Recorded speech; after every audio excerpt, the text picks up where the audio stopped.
তারপরে ওমর রাদিয়াল্লাহু আনহু 10 বছর। এই 10 বছরকে বলা হয় বিশ্বের ইতিহাসের সেরা শাসন। আজ পর্যন্ত কেউ এটা প্রতিষ্ঠা করতে পারেনি, পেরেছে? আধুনিক রাষ্ট্র ব্যবস্থার প্রত্যেকটাই ওমর রাদিয়াল্লাহু আনহু থেকেই আসছে, প্রত্যেকটা মন্ত্রণালয় পর্যন্ত। এরা এটা স্বীকার করতে চায় না, স্বীকার করতে চায় না। আমি আমার সাথে যদি বসে ডিবেট, আমি প্রমাণ করে দেখাবো ইনশাআল্লাহ।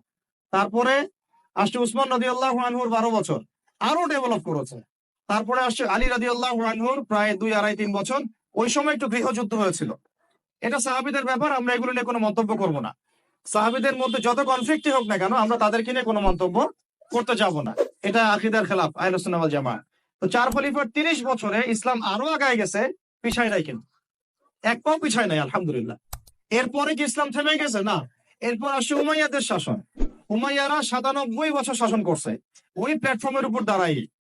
তারপরে শাসন করছে আব্বাসীয়রা প্রায় 550 বছর ওই প্ল্যাটফর্মের উপর দাঁড়াই। বরং আব্বাসীয়দের সময় আপনারা জানেন, ওই যে খলিফা আল মামুনের নাম শুনেছেন? শুনেছেন না? খলিফা আল মামুন। তো তখন দেখা যায় যে বাইতুল হিকমা, আমরা যেটাকে বলি দা নলেজ অফ উইজডম, বাগদাদে প্রতিষ্ঠা করা হয়েছিল। পৃথিবীর ইতিহাসে এইরকম সমৃদ্ধ বিশ্ববিদ্যালয় লাইব্রেরি কখনো হয় নাই, যেটা 1258 সালে এই তাতার মঙ্গলরা এসে ধ্বংস করেছিল। ওখানে প্রায় 6 লক্ষ কিতাব ছিল। ওই 6 লক্ষ কিতাবকে তারা পুড়িয়েছে, এই ইউফ্রেটিস নদীতে ফেলে দিয়েছে। ওই ওই কিতাবগুলো এখনো পাওয়া যায় নাই। না জানি এই কিতাবে কি কি জ্ঞান ছিল, আমরা জানিও না, কিন্তু এখন এগুলো এখনো আনা হয়নি, পাওয়া যায়নি আর। ওরা আমাদের সভ্যতা ধ্বংস করে দিয়েছিল। এই যে মঙ্গলরা, তাতারিরা, হালাকু খায়, চেঙ্গিস খানের বংশধর যারা, এগুলো হয়েছে হিস্ট্রিতে। ওই ওই জ্ঞানতাত্ত্বিক রেভলিউশনের উপর দাঁড়াই, ইকরা বিসমি রাব্বিকাল্লাযী খালাক, ওর উপর দাঁড়াই এই যে আমাদের খলিফারা শাসন করেছেন এভাবে। তারপরে আসছে মামলুকরা। মামলুকদের হাতে আবার এই যে আপনার আইন জালুত, এটা নাম হচ্ছে আইন জালুতের যুদ্ধ। এই যুদ্ধে আবার মঙ্গলরা পরাজিত হয়েছে, তখন মঙ্গলদের দাপটটা কমে যায়। তারপরে আবার শাসন করেছে আইয়ুবীরা। আইয়ুবীদের মধ্যে আছে সালাউদ্দিন আইয়ুবীর নাম শুনেছেন, যার হাতে বাইতুল মুকাদ্দাস জয় হয়েছিল। তারপরে শাসন করেছে এদিকে ফাতেমিরা, মোগলরা করেছে। তারপরে ওইদিকে কর্ডোবার দিকে আন্দালুসিয়ায় মুসলিমরা শাসন করেছে। এইদিকে আবার উসমানীয়রা শাসন করেছে। এইভাবে প্রায় 1250 বছর পুরো মুসলমানরা বিশ্বে শাসন করেছে ওই জ্ঞানতাত্ত্বিক বিপ্লবের উপর দাঁড়ায়। তারা জাহিলিয়াতে ফিরে যায় নাই।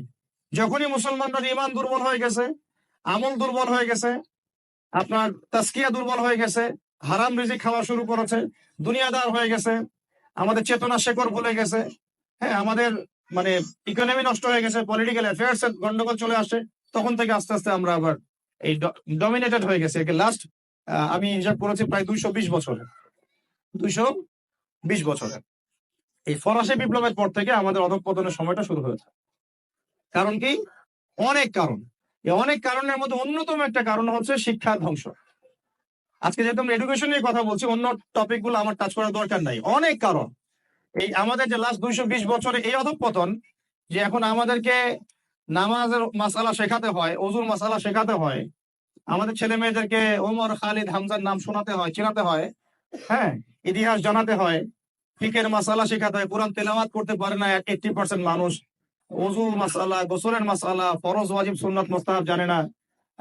80% জেনারেল লাইনে পড়ে, তারা নামাজের মাসালা বুঝতেছে না। মানে এখন যে একটা পুরো মেসাকার অবস্থা, এটা লাস্ট 220 বছরে এমনি এমনি হয় না।